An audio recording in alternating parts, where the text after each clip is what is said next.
Hi there and welcome to This Day in History. Today we're going to enjoy a rerun from a previous year. Thank you so much and enjoy. Hello and welcome to This Day in History for December 30th. December 30th is the 364th day of the year in the Gregorian calendar. Only one more day left. Sanskrit is an ancient Indian language that has given many words to English directly, such as orange, nirvana, and mantra, and also indirectly, such as guru, khat, and jute, by way of daughter languages, or by another language which borrowed them from Sanskrit first, such as Zen, candy, or lilac. Right along now, we're exploring words that have their origins in Sanskrit. And today's word is Swami. Swami is a noun that means religious teacher, mystic, or yogi, a learned man, a pundit, a Hindu religious teacher. Swami is used as a title of respect. The etymology of this word is that it is from Hindi Swami, which means master, from Sanskrit Swami, which means master or lord.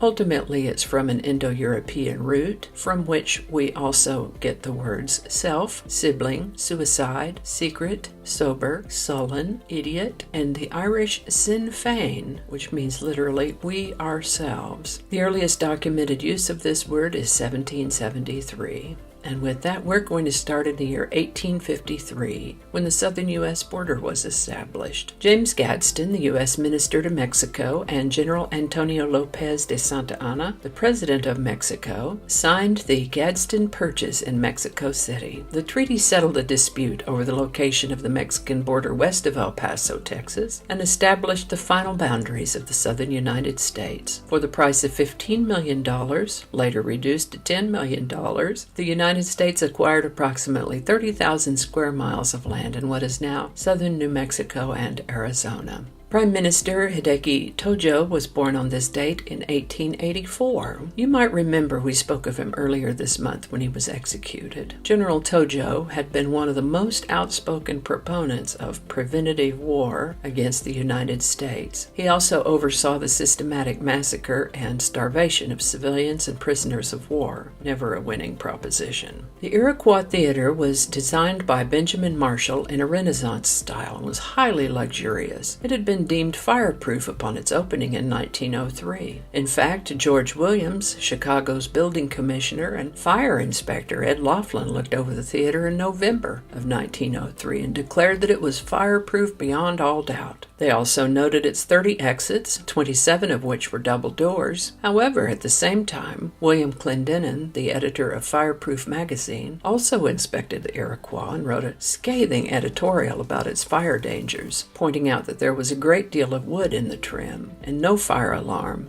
and no sprinkler system over the stage. And so it is that in a confluence of events during the matinee on December 30th of 1903, a fire started backstage, and any presumed safety measures, of which there were very few, failed utterly.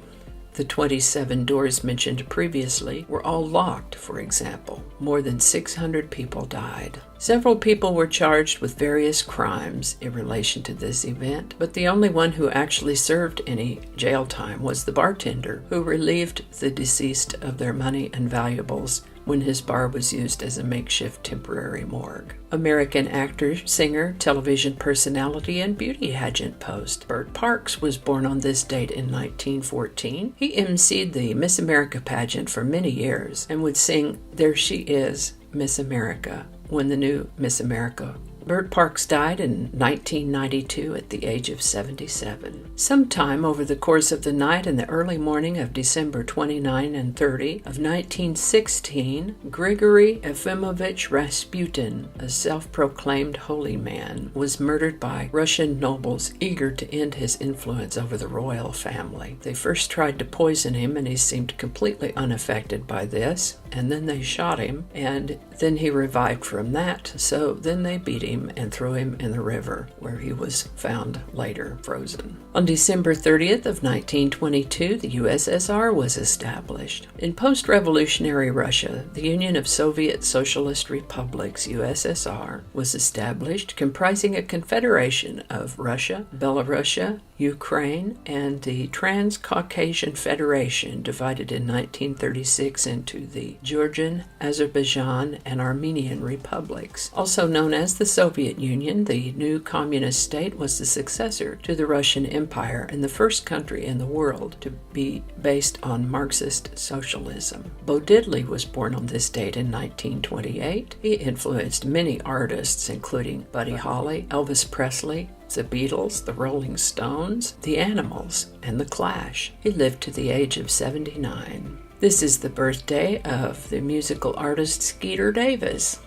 That's not the name she was born with, but it's a catchy moniker, don't you think? She had a lengthy discography, but is perhaps best known for her song, The End of the World, which I've linked in the show notes for you if you'd like to hear it. Skeeter Davis died from complications of metastasized breast cancer, so ladies, be sure and get your mammograms.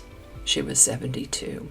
American baseball great Sandy Koufax was born on this date in 1935. He played his entire career for the Dodgers, first in Brooklyn and then in Los Angeles. As I read this in 2019, he's still alive. Happy birthday, Sandy Koufax. On December 30th of 1936, a sit-down strike begins in Flint, Michigan. At 8 p.m. on December 30th, 1936, one of the first sit-down strikes in the United States, auto workers occupied the General Motors Fisher Body Plant No. 1 in Flint, Michigan. The auto workers were striking to win recognition of the United Auto Workers, UAW, as the only bargaining agent for GM's workers. They also wanted to make the company stop sending work to non-union plants and to establish a fair minimum wage scale, a grievance system, and a set of procedures that would help protect assembly line workers from injury. In all, the strike lasted 44 days. On this day in 1965, Ferdinand Marcos was inaugurated as president of the Philippines. Marcos's regime would span 20 years and become increasingly authoritarian and corrupt. In 1973, he assumed dictatorship powers under a new constitution. Marcos used the military to suppress subversive elements, but also arrested and jailed his mainstream political opponents. His anti-communist activities won him enthusiastic support from the U.S. government, but his regime was marked by misuse of foreign aid, repression, and political murders. His wife, Imelda Marcos, was appointed to important political posts and lived a famously extravagant lifestyle that included a massive wardrobe featuring thousands of pairs of shoes.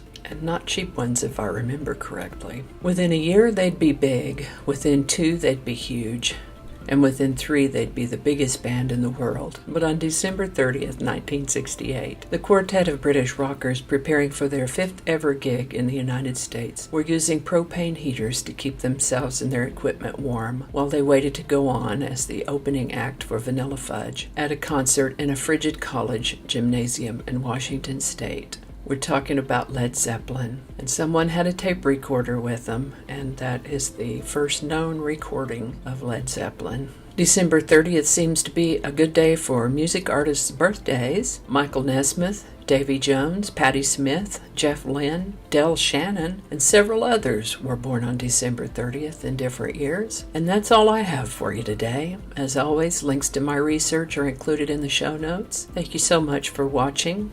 Give it a like if you enjoyed this video. Consider subscribing if you haven't already, and share it around. While you're here, check out my other channel, 8 Susquehanna. Thanks again, and I'll see you next time.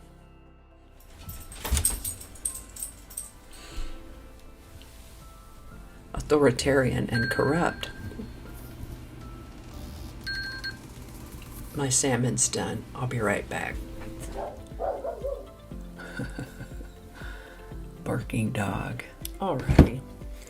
Back to work. Okie dokie, Smokey. Smoother. Be smoother. I'm gonna have to look at that. Who knows what evil lurks in the hearts of men? She's not a man. See, this is what happens when we're not scripted. This is why I don't do live shows. And I think that's going to do it for us today. Thank you so much for watching. Consider subscribing if you haven't already. Feel free to share this video with the link in your email, messaging, or social media. If you enjoy this series, you can check out the playlist that contains these videos. I'll put a link to that in the description.